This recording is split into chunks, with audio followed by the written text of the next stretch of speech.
mock on law of torts, consumer protection, and motor vehicle acts for AIB 15. And this is a third session on live mock series. So again, yeah, this is a live mock. So we are going to start with this. So those who are new to this session, let me just quickly tell you the format for this particular quiz, live mock. We'll be having certain amount of questions in the MCQ format where you will see questions on the screen and you have to answer the same, right? In the end of each and every question, we'll tell you the correct explanation for the same, the correct answers, and how you need to approach that particular question. So let's quickly get started. Also, in the end of the session, we'll declare our top 3 winners for the session. So I hope this is a good opportunity, and since it's a free live mock test, so avail this opportunity at large. Also, in the end, we'll tell you about our workshop, which is on 25th of November. So we'll share the information about the same in the end of the session. Okay, so today as a speaker, we have with us and Sakshi Jaiswal. She's going to organize this quiz. She is a project associate and course anchor for Barhacker. So I welcome you, Sakshi. And before we start our today's live mock, I'll request you to tell our participants how many questions we'll be having and the time limit for the same. And over to you, Sakshi. Hello everyone, good evening. Welcome to today's live mock test. As Anu has already told you that it consists of three subjects. So we are having 10 questions from each of these subjects, which is law of torts, motor vehicle and consumer protection, respectively. So these three subjects together form one subject under the All India Bar examination, and they come for an approximate marks of 5 in the actual exam as well. So it will give you a good, so if you attempt these questions to the fullest, you can do it with the help of your books, you can do it with the help of the internet, but do not write the question on Google and try and finding the answer. Rather, open these 3 bare acts and try and finding the answer through the provisions, right? By going through the provisions. Do not control F while finding the answer. So those are a few tips that I'd like to give before we begin. Since it's an open book examination, the All India Bar examination also, so you can all refer to your books. So that's not a problem. But remember not to Google search or do control F, right? 30 questions in all, and the time limit for each question will be 1 minute. The moment I start reading the question, the moment the question is displayed on the screen, from that time to 1 minute, you are supposed to, within 1 minute, you're supposed to answer the question. And then otherwise we move on to the next question. Remember that when you're answering, when you're giving out your answers, putting your answers in the chat box, remember to mention the question number with the answer, with the option that is correct, right? So make sure to do that. Yes, and since this session is live on both Zoom and YouTube, so I'm marking, I'll take mark of each of the sites, right? So yes, so our YouTube viewers also please consider this, that you have to mention the question number along with the answers, and 2 answers for the same question will not be allowed. Okay, Sakshi, let's start with our live mock today. I hope everybody is excited. Without delaying, I'll just jump onto the first question for the day, which is English case Ryland versus Fletcher laid down a very important rule, which was 1. Absolute liability, 2. Vicarious liability, 3. Indirect liability, or none of these.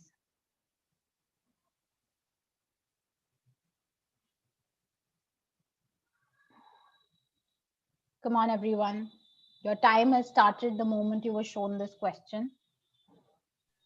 Please mention your question number, then please write your answer. This is the foremost rule. Otherwise, I'll not mark your answers.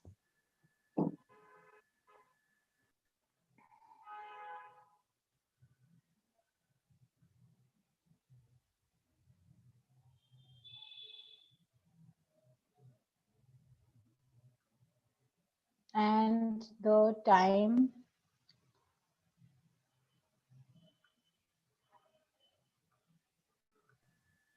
is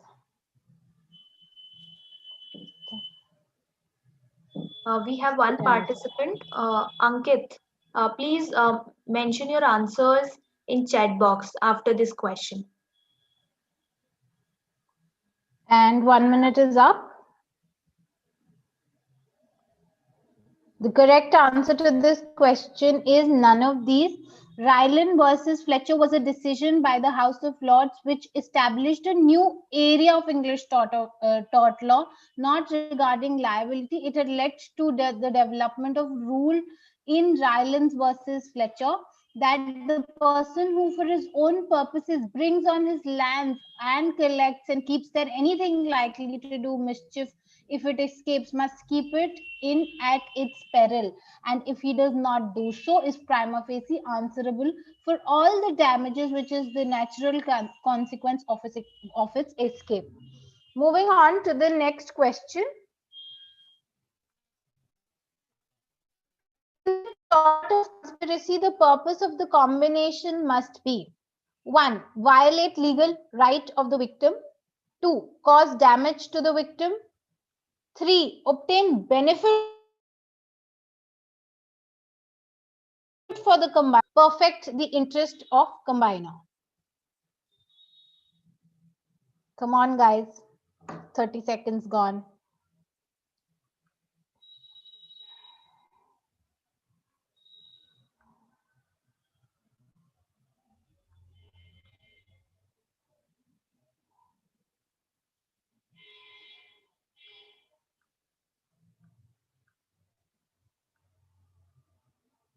Ten seconds to go, everyone.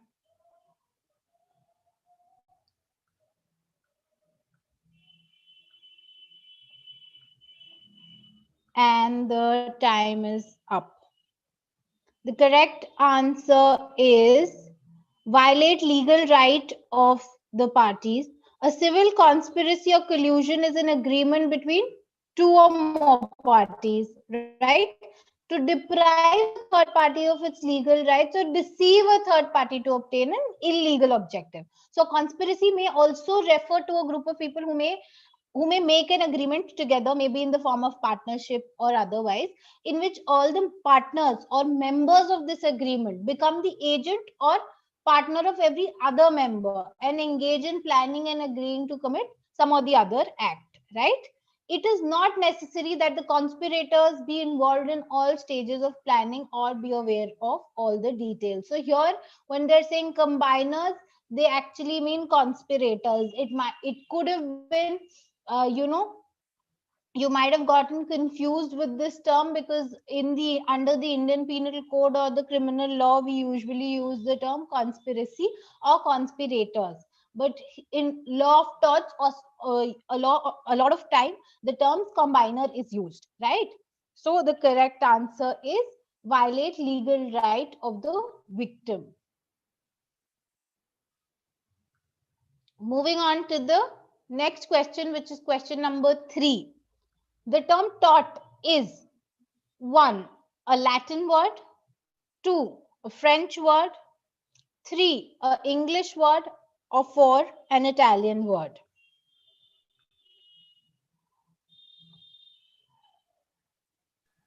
Participants, try to participate as much as you can. Also, there is no negative marking, so please kindly participate. Yes, guys, come on. There's no negative marking in the examination. So you must at all costs answer each and every question.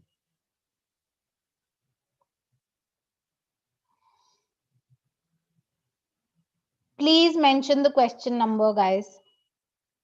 10 seconds remaining.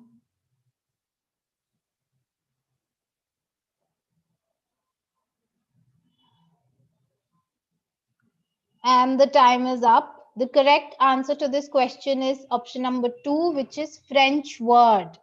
The term tort comes from a Latin word tortum, but the word tort itself is French. So a lot of people might get confused there. Because here, if you read the question, it's saying the term tort is. So it's talking about what is tort. Is it a French word or a Latin word? It is a French word which has been derived from a Latin term, which is tortum. The term is French equivalent of the English word wrong and the Roman law term delict. It implies a conduct which is twisted or wrong. Now, this question might seem very easy, but it has come a number of times in the previous year papers. So next time, remember this if you didn't get it right here. Moving on to the next question, which is question number 4. Your time started. In tort, what is vicarious liability? 1. A person is generally liable for his own wrongful act. 2. A person is liable for the wrongful act done by other person. 3. A person is liable for the wrongful act in his absence, or none of the above.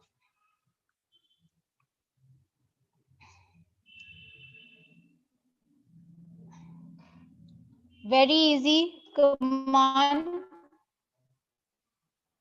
Your time is running.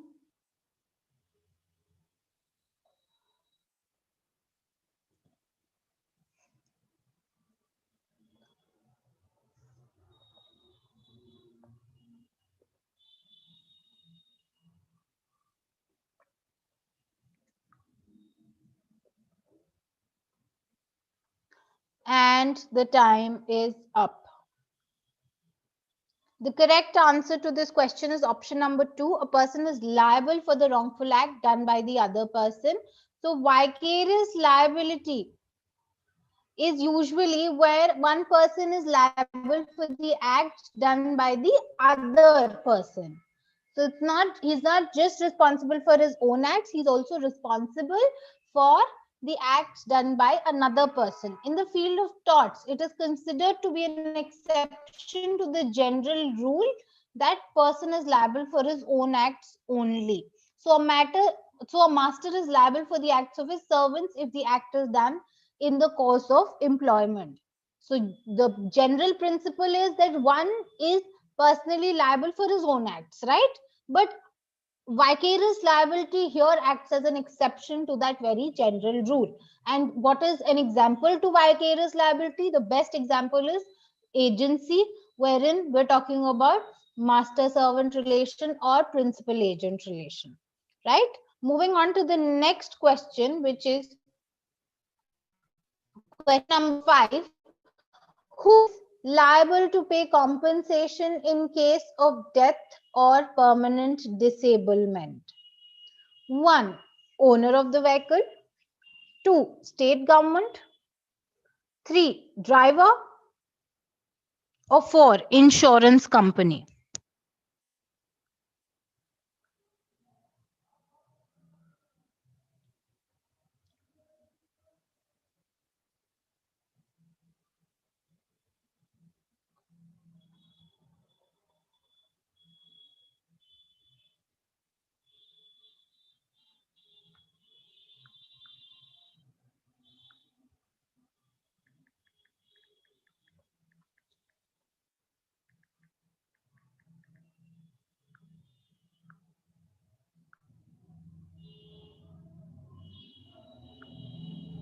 Come on, everyone. 30 seconds remaining.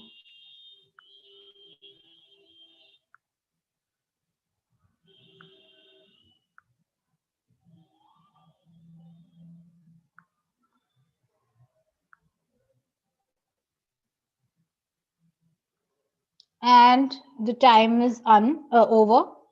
The correct answer is option number 1, which is owner of the vehicle is liable to pay compensation in case of death or permanent disablement.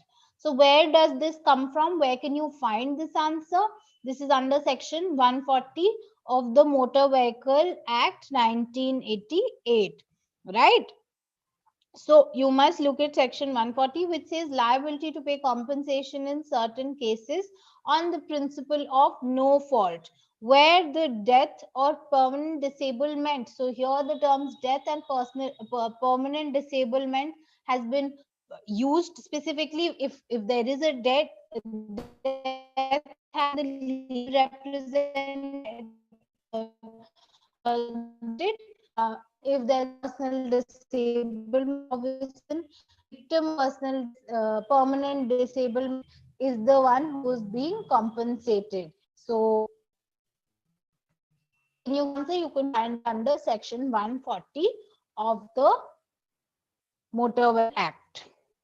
Right now, a lot of you might say that the act, there are new provisions, the act has been repealed, but a lot of cases.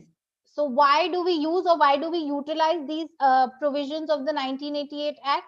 It's because a lot of provisions are still being utilized in courts. So maybe the time the new Motor Vehicle Act wasn't in place, at that point of time, some accident might have occurred due to which section 140 would have been applicable, and that is why it is applicable today in respect of those cases when section 140 was applicable. So it is for this purpose that you must know the various provisions of 1988 Act also, and you must carry it also with yourselves in the examination. Moving on to the next question. Question number 6. Essential ingredients of the tort of negligence are: 1. When one owes a duty of care towards the other. 2. When one omits of duty. And 3. The other person suffers damages as a consequence thereof. Now you must choose the correct response from the option.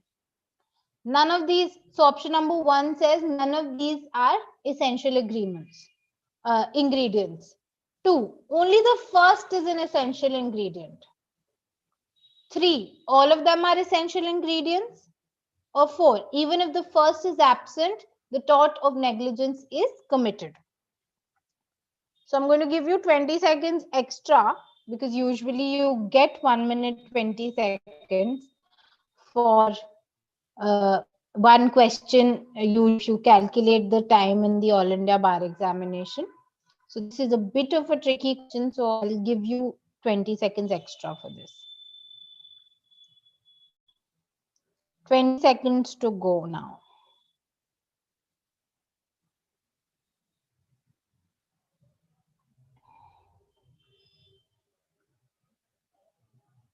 And the time is up. The correct answer to the question is all of them are essential ingredients, which is 3. So duty of care is important in terms of negligence. When that duty is breached, that's important. Again, an essential agreement. Now, due to that breach of that duty, whoever the third party or the second person is suffering damages or consequence due to that breach of duty, then the entire tort of negligence is committed, right? So the correct answer is answer number 3, which is all of these are.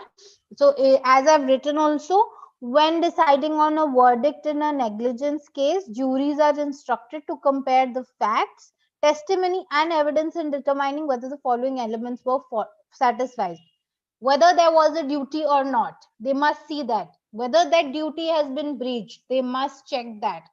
They must check cause in fact. They must check a proximate cause as well.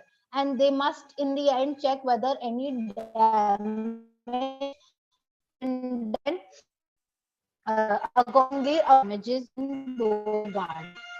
Right? Moving on to the next question, which is question number 7. Liability includes: 1. Liability of a principal for the tort of his agent. 2. Liability of a master for the tort of his servant. 3. Liability of the partners for each other. 4. The above.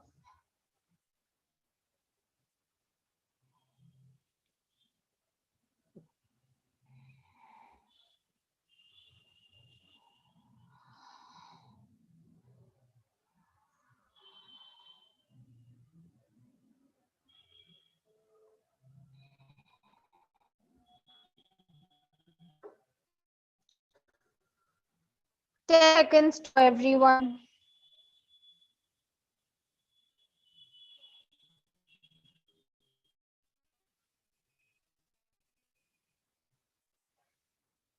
And your time is up. So the correct answer to this question, all of the above, which is liability of principal for tort of his agent, liability of master for the tort of his servant, which one which is this liability of the partner for each other's torts. They've literally given three examples of vicarious liability here in this question in form of the options. So principal agent, master servant.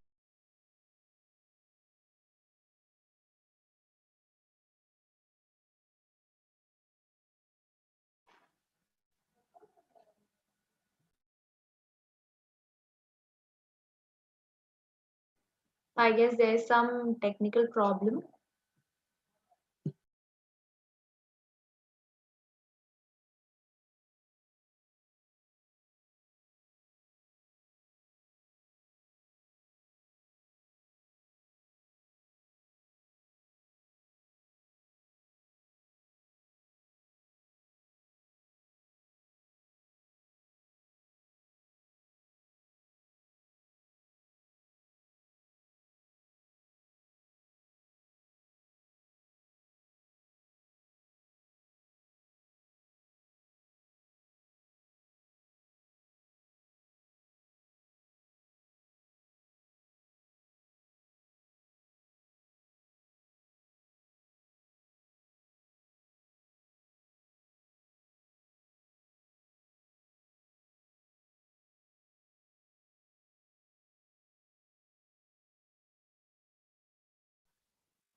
Yes, apologies, guys. I got disconnected. Yes. So here the correct answer is all of the above. As I was saying, they've given three examples of vicarious liability, and all of them fall under vicarious liability. And vicarious liability also can be referred to as imputed liability. So don't get confused if you're faced with a question with the terms using imputed liability. Okay. Moving on to the next question, we have question number 8. In tort, there are two broad categories of activities which a plaintiff may be held strictly liable for. Okay. 1. Possession of certain animals and abnormally dangerous activities. 2. Assault and battery. 3. Battery and negligence. 4. None of the above.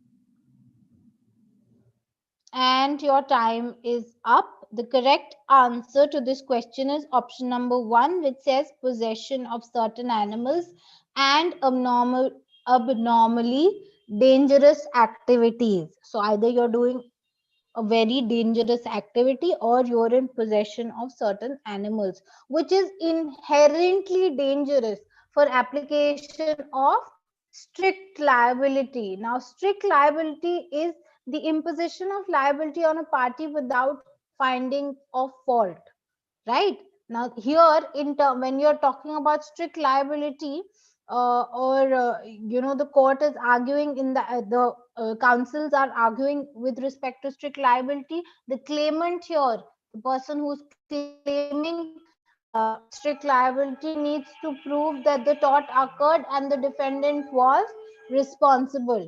Why?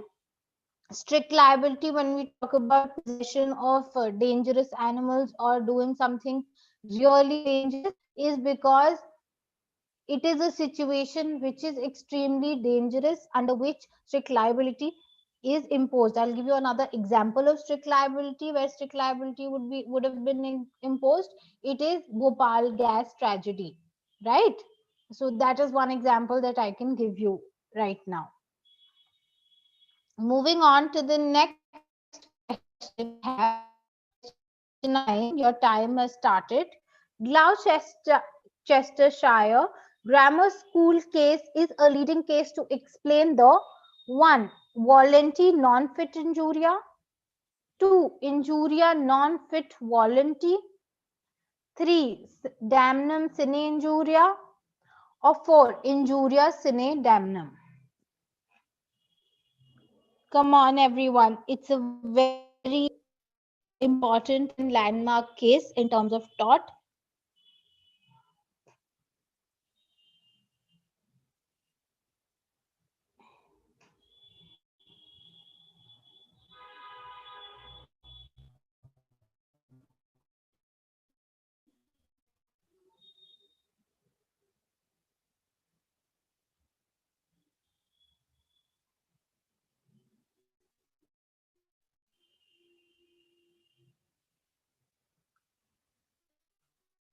And your time is up. The correct answer to this question is option number 3, which is damnum sine injuria, which means damage without injury.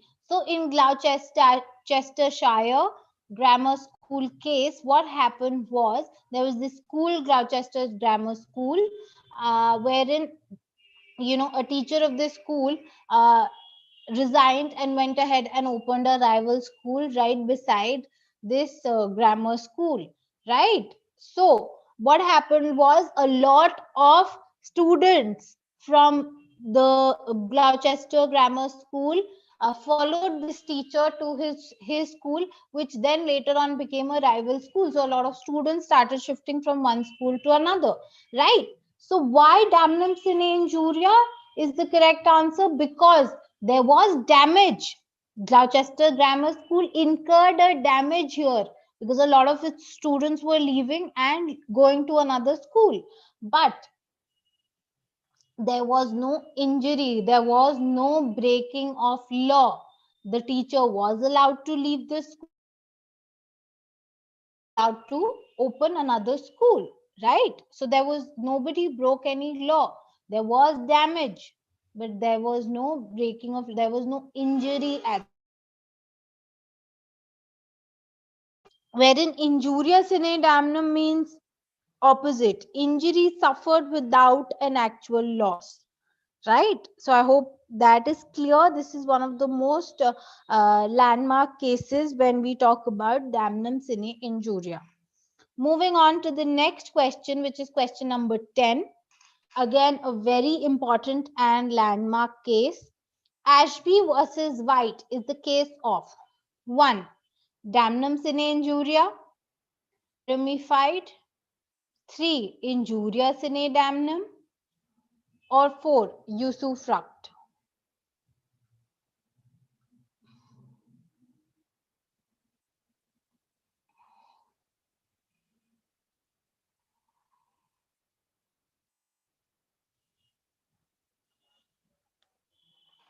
Come on, everyone.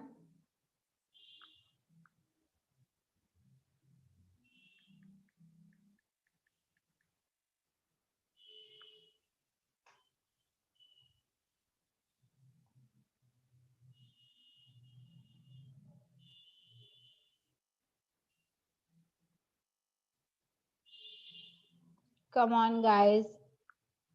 Another 20 seconds left.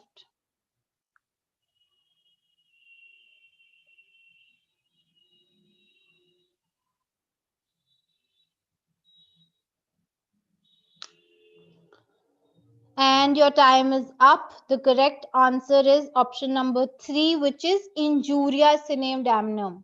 So Gloucester Grammar School dealt with damnum sine injuria, whereas Ashby was damnum. It is one of the most foundational cases in the UK constitutional and English tort law. It concerns, or it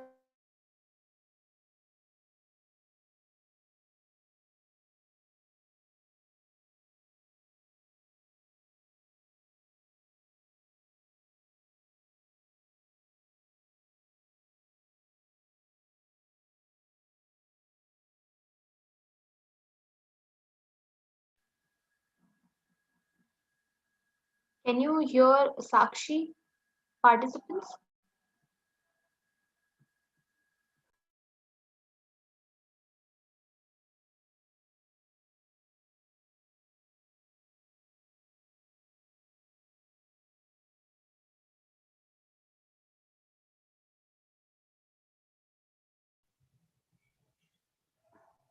Yes, we will start this again.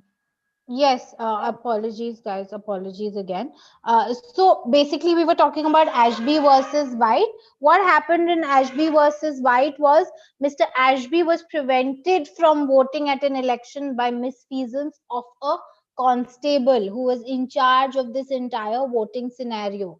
Mr. White, on the apparent pretext that he was not a settled inhabitant, so there was a constable which did not allow Mr. Ashby to vote, right? So there was no actual damage as such. When we're talking why injurious sine damnum, injury without damage, there was no damage, but since he was not allowed to vote, right? There was a legal right which was infringed. They were breaking law. So this is exactly opposite to what I discussed before this in Gloucester Grammar School, right? Moving on to the next question, which is question number 11. State government's power to control the road transport is provided in the Motor Vehicle Act 1988 under which section? 1. 67 of the MV Act 1988, 2. 68 of the MV Act 1988, or 369 of the MV Act 1988, or is it none of these?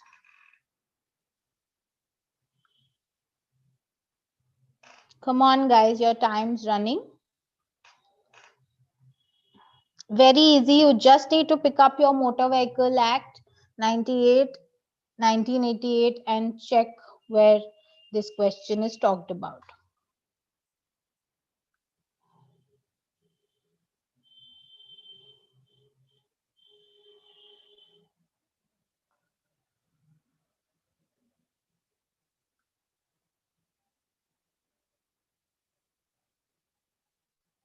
And your time is up. The correct answer to this question is option number 1, which is section 66 of the 67 of the Motor Vehicle Act. 66 talks about prevention of the owner of motor vehicle from using it as a transport vehicle in any public place, save in accordance with the condition of a permit granted or counter, right? Counter signed by the prescribed authority, while 67 says it empowers the state government to control road transport, including powers to issue directions for fixation of fares or freight for stage carriages, contract carriages, or good carriages. So, state government wide 67 of the Motor Vehicle Act 1988 is empowered to control any or give any direction with respect to freight charges, fares, contract carriages, goods carriages, etc. I hope that's clear. Very easy question, directly can be found in your Bare Acts. Right? Moving on to the next question, which is question number 12. Section 67 of the Motor Vehicle Act 1988 provides 1. Possession of driving license while driving. 2. Possession of insurance certificate and PUC certificate in the vehicle. 3. Revoking driving license if drunk driving is detected. Or 4. State government's power to control the road transport. Very easy. Must take only 20 seconds to answer this question, subject to you paid attention to the previous question.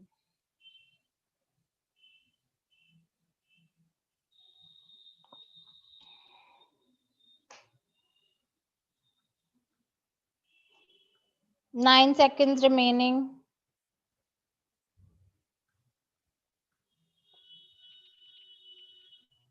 And your time is up. The correct answer to this question is Option number 4, which is state government's power to control the road transport. We just discussed this in the previous question, and a lot of times these are the kinds of questions which actually come. You will, because these, in the All India Bar examinations, the questions are all jumbled up within each other. So your first 10 questions may be from, it's not compulsory that your first 10 questions will compulsorily be from, say, Motor Vehicle Act or Constitution or CPC or CRPC. These 10 questions will be spread out within those 100 questions.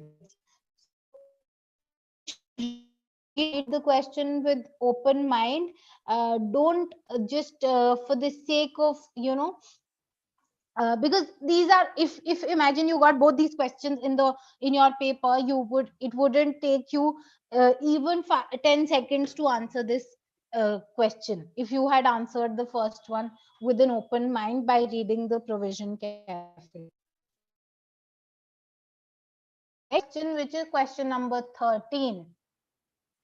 Motor Vehicle Act 1939 came into force in 1. 1939, 2. 1940, 3. 1941, or 4. 1942.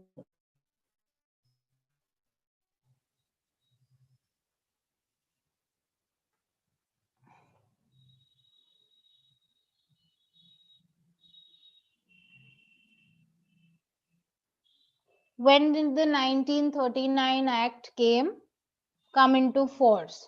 The 1988 Act came after this. When 1939 Act was repealed, then the 1988 Act came.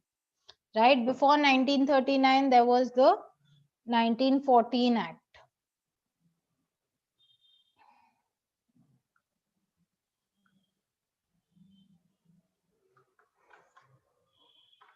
Come on, everyone.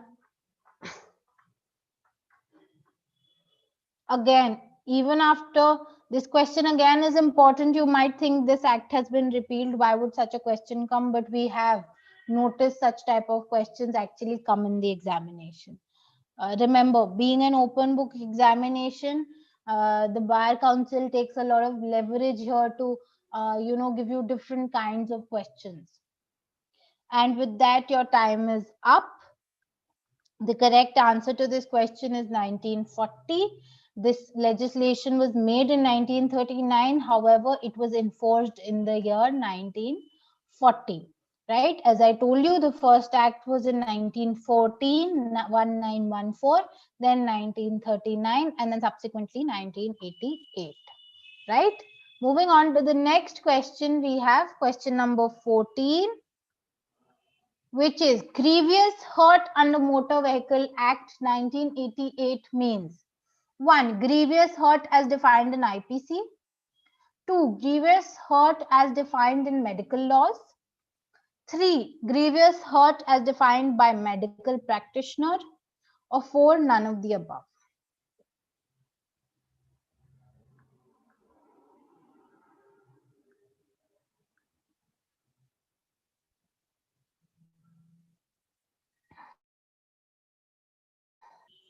Come on, everyone. Very easy.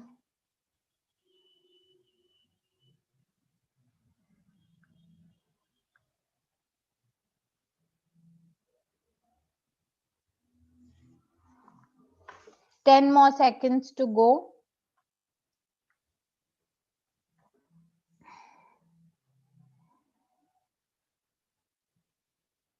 With that, your time is up. The correct answer to this question is option number 1, grievous hurt as defined under IPC.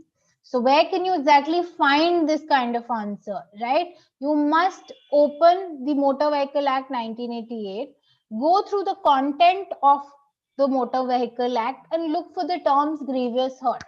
So when you look at that, you will see that section 161 says provides grievous hurt, which if you read the terms or the exact provisions, you will see that 161 says that grievous hurt means the same thing as it has been assigned in as under section 320 of the IPC.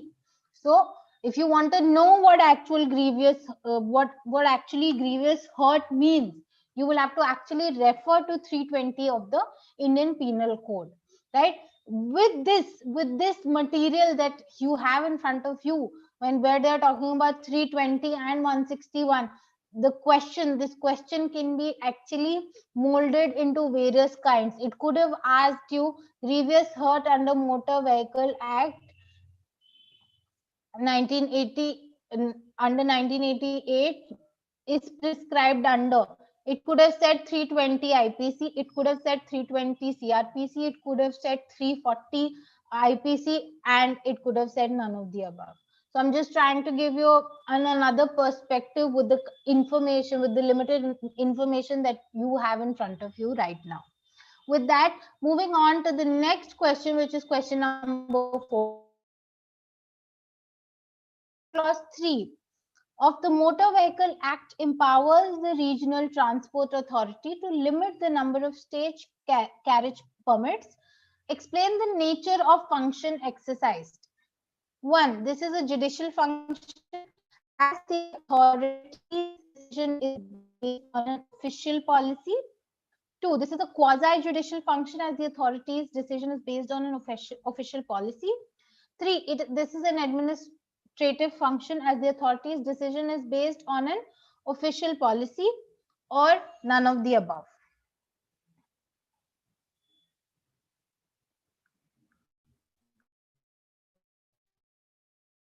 Gone, 30 seconds remaining.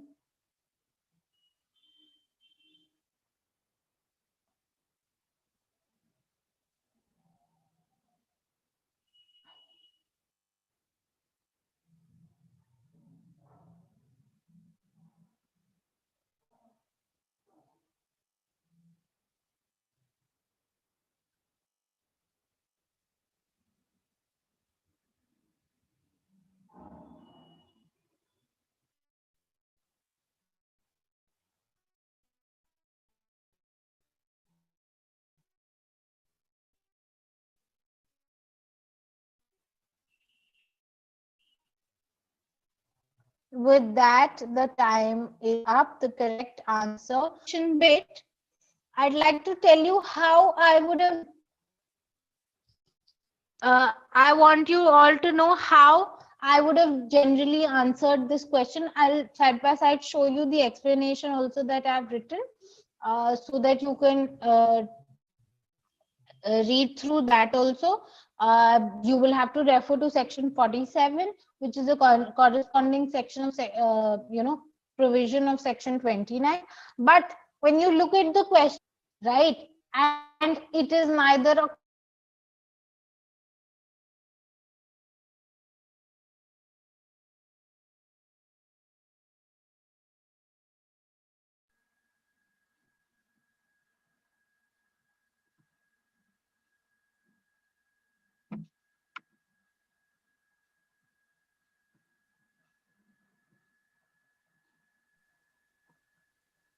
yes, and being law students, you must understand that the transport authority is wholly solely administrative body. So even if you do not know which section, though the section has been given 47.3 and you can easily find, but if you do not understand it through provisions, make sure you utilize your basics here and identify what regional transport authority is. It is an administrative body, therefore an administrative function, right? And the authority's decision is again based on an official policy. Moving on to the, yes. So before we move on to the next question, I'd like to take a 2 minutes break here, so that we can, after which we can deal with the next few questions. Can we share, Anu, can we share with everyone the details of the workshop, so that they also can take a break, and we can just quickly brief them as to what this workshop is about. Something really exciting that LawSikho is actually bringing up to all of you this time is judiciary preparation workshop. We've had a lot of corporate workshops, law firm workshops, how to get a job in a law firm, etc. These kinds of exciting workshops, but we have not yet held a judiciary workshop per se. So this is the first time we're having a workshop in terms of judiciary. So the date of the workshop, as you can see, is the 25th of November. Fee is very minimal, which is only 200 rupees. The timing is 6 to 9, just 3 hours, not a lot of your time. So whether if you all are willing, become judges after you graduate, or if you've already graduated, if you're practicing anywhere, or you would want to change your career into judiciary, you would want to venture into judiciary, or you're already preparing for that matter also, and the kind of syllabus that actually is dealt with under judiciary, this is actually the workshop that you must take at any cost. So basically, what all will we be covering in this workshop is how can you become, what are the various steps that you must take to become a judge, and how are you supposed to manage your time if you're doing a job and you would want to prepare for judiciary. How can you do that? What should be your preparation strategy? So there are various state judiciaries. What should be your strategy when you're actually choosing states? In which state whether you're supposed to or you should actually appear for judiciary. What is the various trends that we've been when we're talking about judiciary? A lot of people do not understand how to deal with stuff like general knowledge, because you're taught law subjects, right? You're usually taught subjects of law in your law school itself. What you're taught how to deal with general knowledge or different languages, if you want to learn a different language altogether for judiciary, or if you should read the newspaper. Those might seem like small things, but they actually form a very big or make a major impact on your when you're actually appearing for the examination. So either you know how you should divide your time, daily, weekly, monthly, or what should be your plan for the next 6 months if you want to give judiciary in the next 6 months. A lot of these exams have been postponed also. So I think this is the correct time that one must actually venture into it if you really want to crack any judiciary for that matter. So who all will be taking this workshop? We have our own co-founders, two co-founders of ours, Mr. Harsh Jain, who is himself who has cleared the judiciary, Rajasthan judiciary. He's also a UGC and a NET JRF, and he actually heads the test prep circuit in 𝘉𝘶𝑖𝑘ho also. We have 𝗍𝘍𝑒𝘵 Agarwal, who's again a co-founder and CEO of 𝘉𝘶𝑖𝑘ho. He's held a number of other workshops, like I told in the start of this, before starting to tell you about this workshop. So he's the one who actually takes all the workshops, and he's mentored, I think, thousands of students, including myself, on people, on which career path one should take. And then we have our very own Mrs. Shweta Devgan, who is the project lead for all test prep courses at 𝘉𝘶𝑖𝑘ho. She is, an NLS alumnus 2012. So these are some luminaries who will be actually taking the workshop. And as you can see, you can in front of yourself, how you can go about enrolling. If you have any questions, we can take up any questions with regards to this workshop also in the end of this session. And I'll ask Anu to quickly share this link also, so that in case you would want to read about it or enroll, you can do that. Yes, participants, I'm sharing the screen. There are certain things which you need to remember. 25th November, 6 p.m. to 9 p.m. and 200 is the registration fee, which is very minimal. So now we can get back to our live mock session. I'm sharing a link in the chat box. Yes, and we'll share it again in the end. so that you all have access to that. I think we can move on to the next question. I think we've had that little break from the test mode to knowing something that could be useful for all of us in the future. Just 3 hours of your time, guys. I think a lot of you should enroll and actually avail benefits of the workshop. With that, I'll move on to the next question, which is question number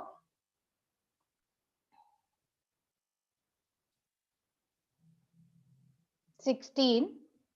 According to Motor Vehicle Act 1988, no person under the age of dash can drive motorcycle in public place.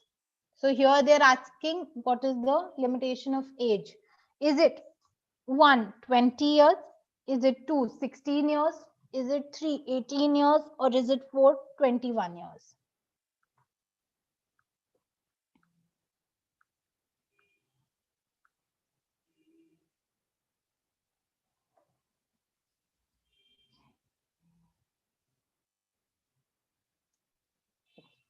Come on, guys. Very easy question.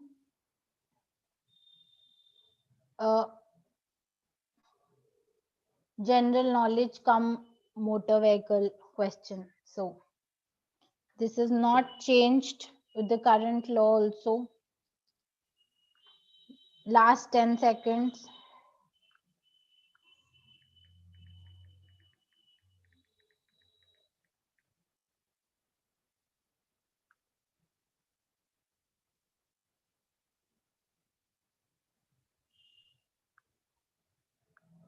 With that, your time is up.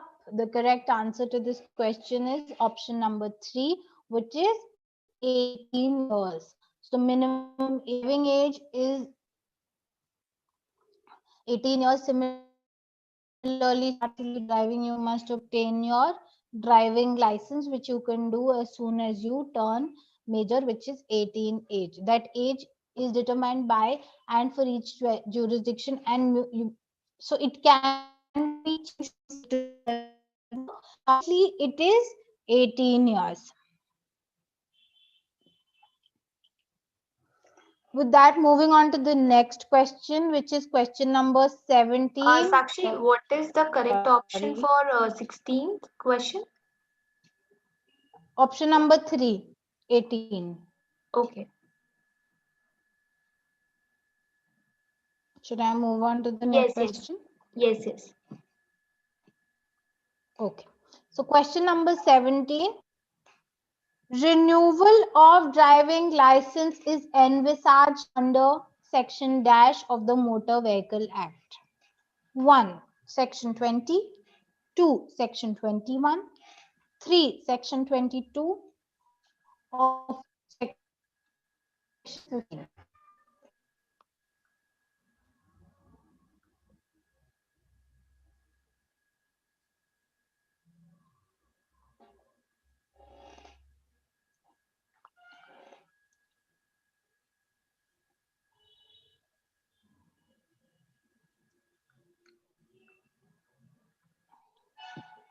Last 20 seconds.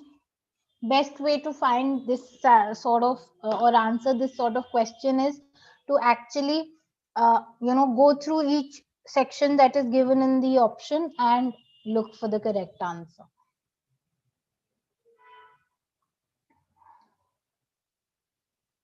With that, your time is up. The answer question is section number 15. Section number 15, subclause 1 says any licensing authority may, on application made to it, renew a driving license issued under the provision of this act with effect from the date of its expiry, provided this license आपको application कब बनानी है? Within 30 days. Okay, you must make it within 30 days, otherwise you might have to pay penalty, etc. Right? Very easy and straightforward question. Renewal of driving license is dealt with under section 15 of the 1988 Motor Vehicle Act. Moving on to the next question, which is question number 18. A motorcycle with engine capacity not exceeding 50 cc may be driven in a public place by a person: 1. After attaining the age of 16 years. 2. After attaining the age of 18 years. 3. After attaining the age of 15 years. Or 4. After attaining the age of 20 years. 21 years.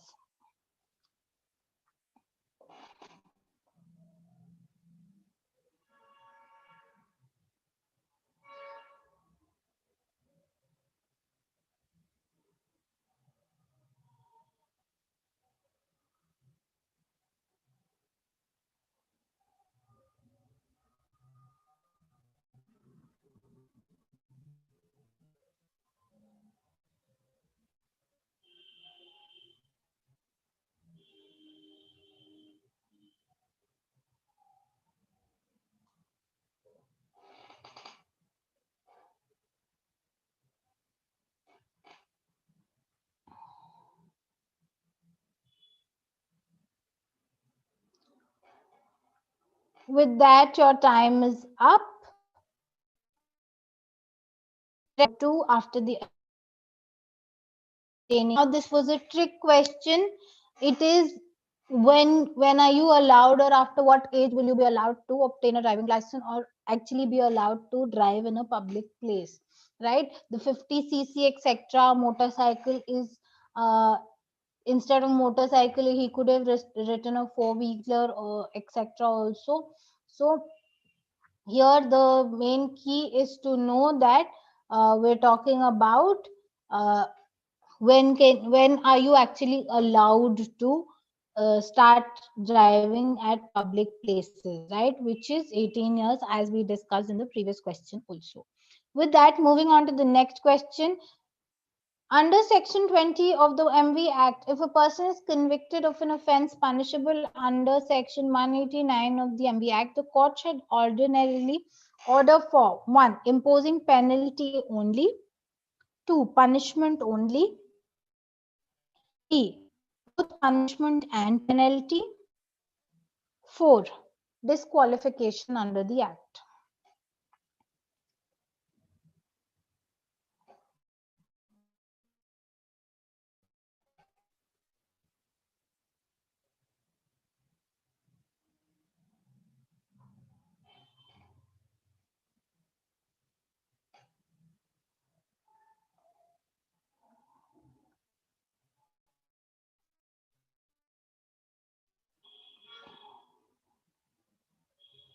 Last 5 seconds, everyone.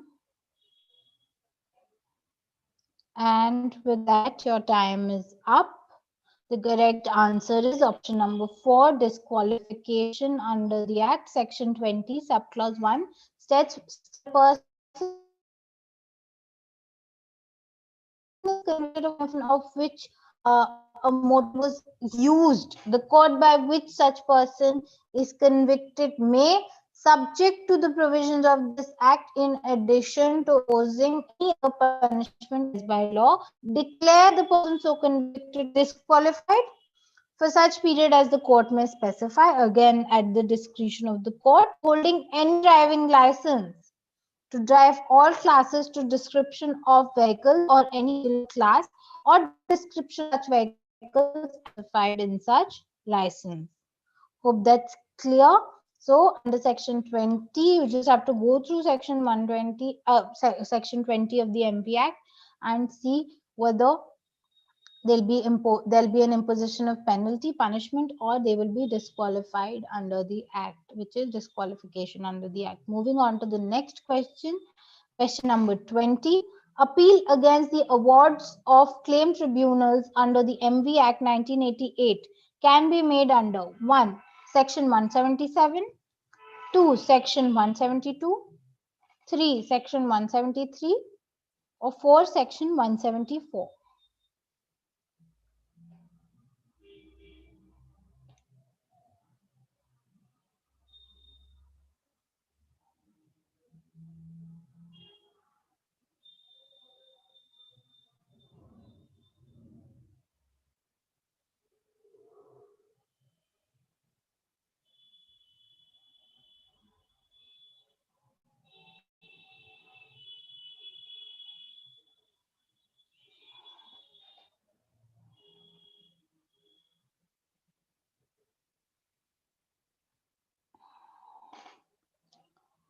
And your time is up. The correct answer to this question is option number 3, which is section 173. It says appeal from claims tribunal lies with high court. So कहाँ पे आपको file करनी है appeal? High court में file करनी है. In how many days of the award of claims tribunal? It is within 90 days you must file an appeal. If beyond 90 days, then the court must be satisfied that you weren't able to file the appeal within 90 days because you had sufficient cause, and you will have to file a condonation of delay application as well. Moving on to the next question, question number 21. Definition of complainant is defined in Consumer Protection Act under which section? Section 2, subclause 1, subclause B, 2, section 20, 3, section 21, or 4, none of the above.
And with that, your time is up. The correct answer to this question is option number 1, which is section 2, subclause 1, subclause B. Complainant has been defined under section 2, subclause 1, subclause B, which says that it can either be a consumer, right? Any voluntary consumer association which is registered under the Companies Act, central government or state government, or one or more consumers. There can be a number of consumers together. If the consumer himself is dead, then his legal heir or representative also. Right, here we are talking about the 1986 Act. Moving on to the next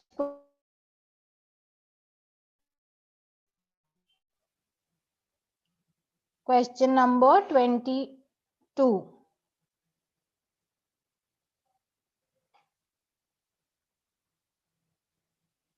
An appeal against order passed under Section 27 of the Consumer Protection Act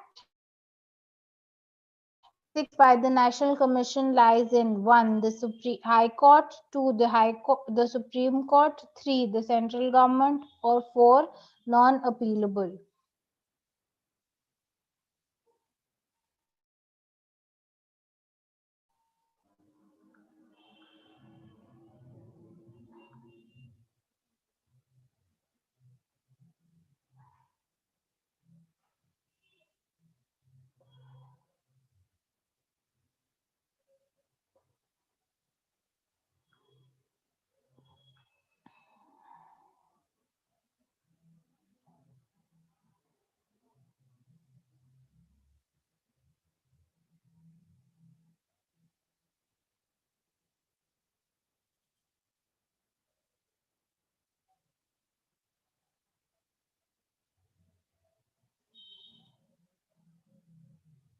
And with that, your time is up. The correct answer is option number 2, which is the Supreme Court.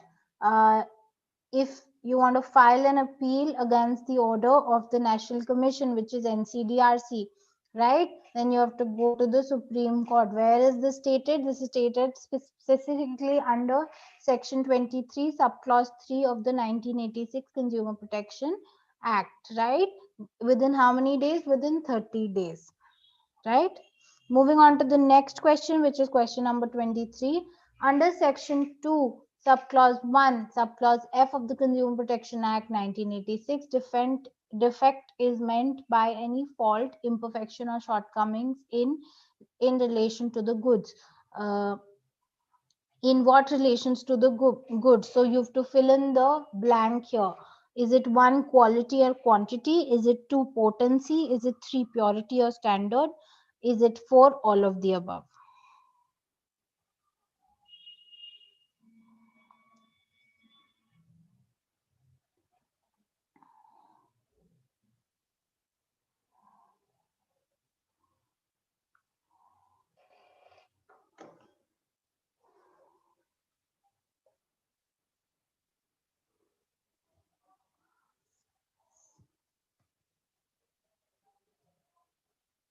And with that, your time is up. The correct answer to this question is option number 4. It is inclusive of quality, quantity, potency, purity, and standard, all of the above. So where is this specifically stated? Section 2, subclause 1, subclause F, which defines defect, right? Meaning any fault, imperfection, or shortcoming in the quality, quantity, potency, purity, or standard, which is required to be maintained or under any law of the time being in force under any contract, express or implied, or as is claimed by the trader in any manner whatsoever in any relation to any goods, right? Moving on to the next question, which is question number 24. Which of the following is known as the Consumer Dispute Redressal Agency? District Forum, 2, State Commission, 3, National Commission, or 4, all of the above?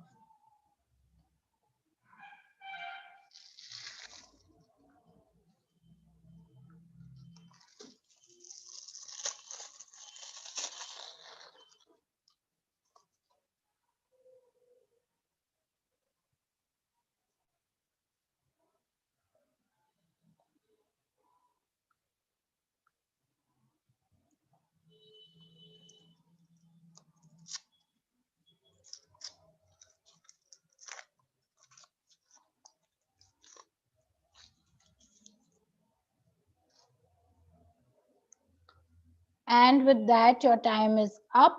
The correct answer to this question is all of the above.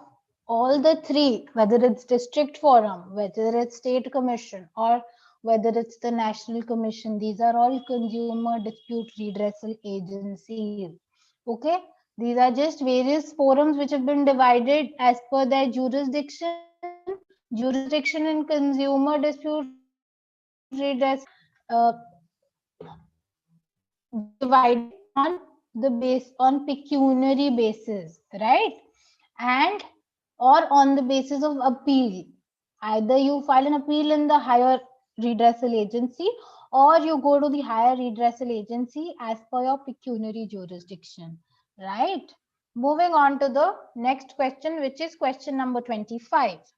Spurious goods under the provision of the Consumer Protection Act 1986 implies 1. Such quality and services which are of poor quality. 2. Such goods and services which are claimed to be genuine but they are actually not so. 3. Such goods and services which might be stolen in nature. 4. Such goods and services which are not usable in nature.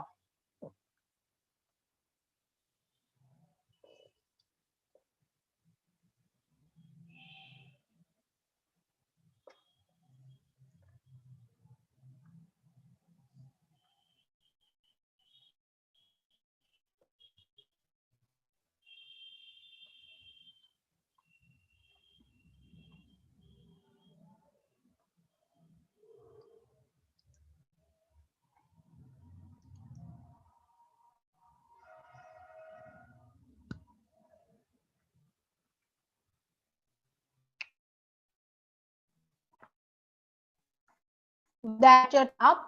The correct answer to this question is option number 2. Such goods and services which are claimed to be genuine, but they are actually not so. So basically, right, where is this dealt with under the 1986 Act? Section 200 of the Act. And which are goods and services which are claimed to be genuine, but they are actually not. Now, instead of which are claimed to be genuine, but they are actually not, the terms fake also could have been used, right? So, for these kinds of questions, if you do not, if you're confused as to which provision you need to look at, you can also refer to the dictionary and try finding the meaning of spurious here, right? With that, moving on to the next question, which is question number 26. Under the provisions of the Consumer Protection Act 1986, the period of limitation for filing complaint before the National Commission is 1 year from the date of which cause of action has arisen. 2 years, is it 2 years or from the date on which cause of action has arisen? 3 years from the date of which cause of action has arisen, or option number 4, which is 4 years from the date of which the cause of action has arisen.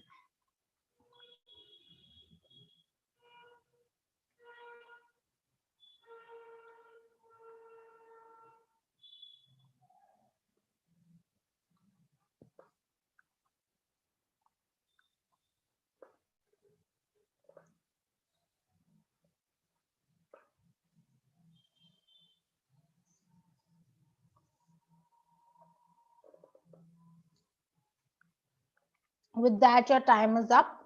The correct answer to this question is option number 2, which is 2 years from the date of which cause of action has arisen. Now, where has this been given? This has been given under section 24A in the Consumer Protection Act. The district forum, the state commission, or the national commission shall not admit a complaint unless it is filed within 2 years from the date on which the cause of action has been arisen.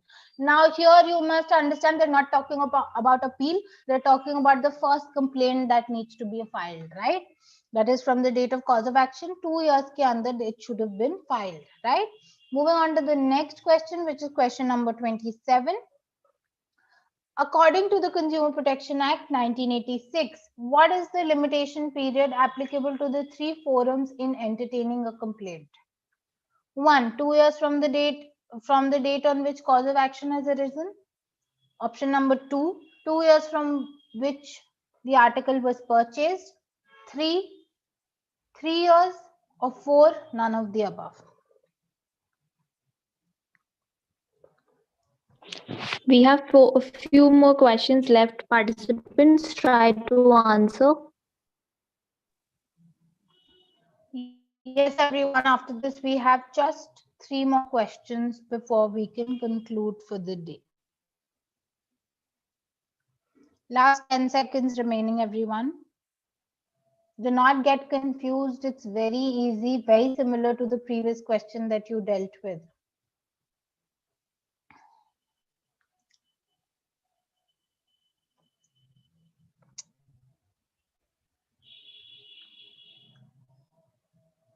And with that, your time is up. The correct answer to this question is option number 1. As I stated before also, what is the limitation period applicable to 3 forums in entertaining a complaint? It is 2 years from the date on which the cause of action was arisen.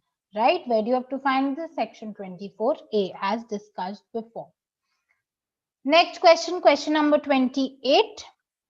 Any person aggrieved by an order made by the district forum may prefer an appeal against such order to the dash within a period of dash days from the date of order. Now, there are 2 fill in the blanks here. You must choose the correct one. 1, is it state commission within a period of 30 days? Is it state tribunal within a period of 30 days? Is it state forum within a period of 30 days? Or is it state commission within a period of 60 days?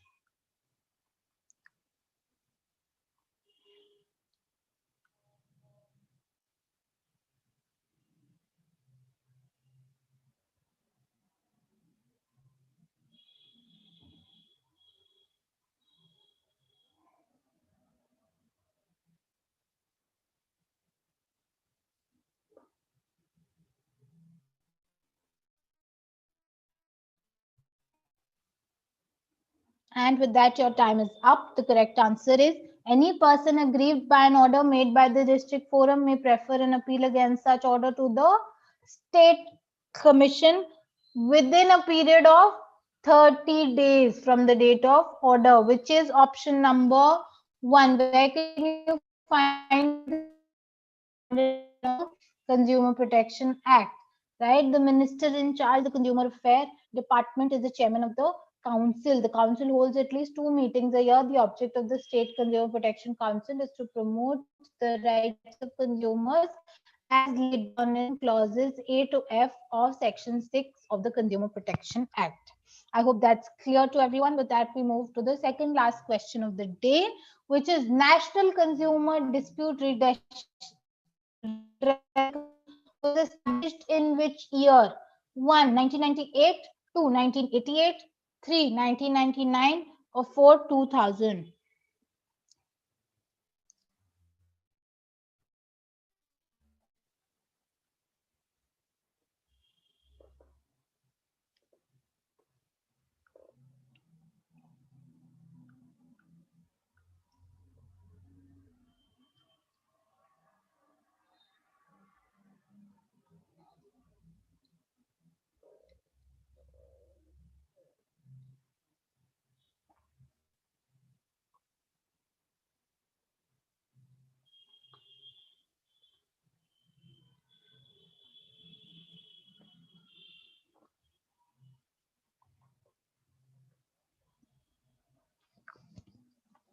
With that, the time is up. The correct answer to this question is option number 3. National Consumer Disputes Redressal Commission, which is the NCDRC, is a quasi-judicial commission in India, which was set up in 1988 under the Consumer Protection Act of 1986. Its head office is in New Delhi, and however, it was established in it started, like this forum was established in 1999. So 1988? It's saying 1988 here because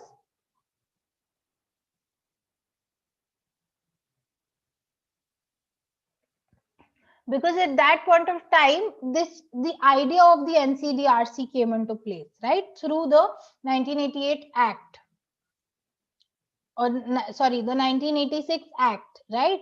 However, it was further later established in the year 1999, right? The correct answer is 1999 for this question.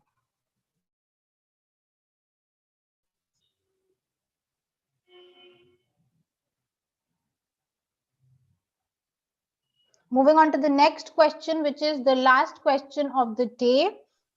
Sakshi, we have one query for our 29th question. I clarified that only. If you're talking about the one that we got from Samina. Yes. Yes, okay. No problem. Moving on to the last question of the day, everyone. Dash is observed as the World Consumer Right Day. 1. 15th of March. 2. 16th of March. 3. 12th of March. Or 4. 11th of March.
And with that way, the time is up. The correct answer to this question is option number 1, which is 15th of March, which is the World Consumer Rights Day every year.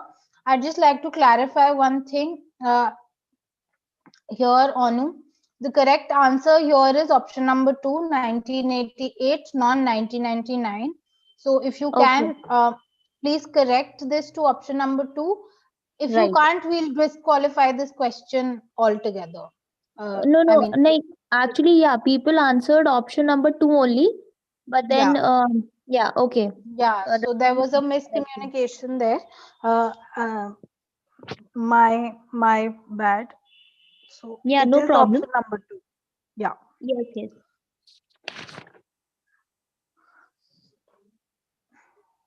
Okay, With that, we yeah. so just take a minute and tell our participants about AIB Barhacker course, and I'll get back with our winners for the day, right? Yes. I hope this question, 29 question, was clear to you also, Samina. And if anybody else had a question, it was clear to them as well. Any questions that you guys would like to ask with respect to the mock test today, you can please ask that as well.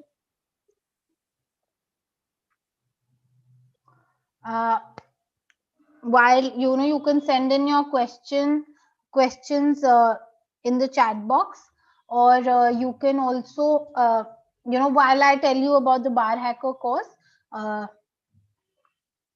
if you have any questions, you can quickly ask those also. So what I'll do is I'll quickly share the Barhacker 𝘂𝘶𝑖 course, the link to the Barhacker course also, so that any question that you might have with respect to that course is solved.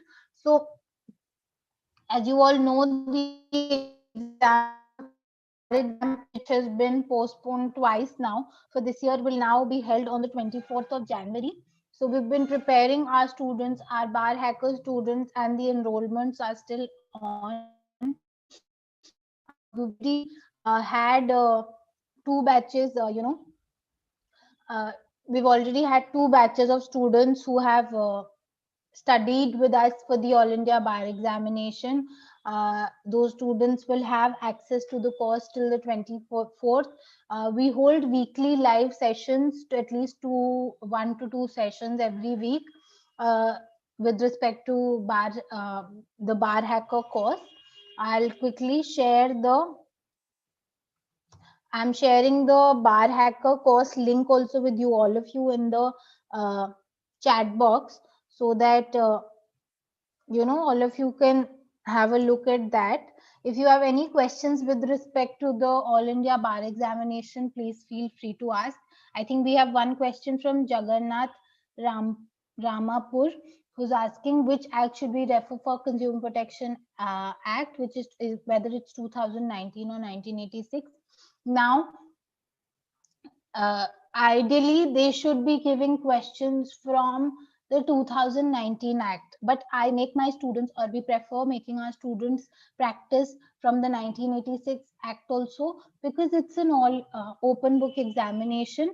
And also you must remember that a lot of cases with respect to, if you look at the actual situation, the actuality of a particular legislation, whether that's in force in any way, then the 1986 Act is applicable to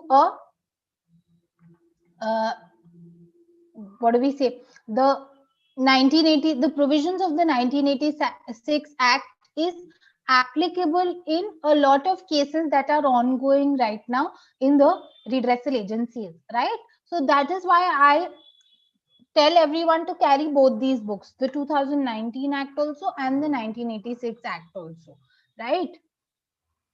So though you will get a question, you'll get 1 or 2 questions from these acts. So you should be carrying, carry the older version, so that, and it is similar for the other subjects also. Whether you talk about the Land Acquisition Act, there is one new act, there's one old act. As far as we talk about the Companies Act, 2013 will suffice. You need not carry the 1956 Act, right? But other subjects such as Consumer Protection Act or Motor Vehicle Act or Land Acquisition, you must carry both, because a lot of them are, applicable in today's date also. So make sure to do that. Any other questions with respect to All India Bar Examination, the mock test today, please feel free to ask. Till Anu, calculates your marks quickly and tells us the winners for today. You all can quickly take this moment to understand anything you want to understand about the Barhacker course. We give study material in our course, for all the 19 subjects, because there are 19 subjects which come in the All India Bar Examination. It might change from year to year, but since the time, since a few years now, these 19 subjects and the marks allotted to these 19 subjects haven't changed.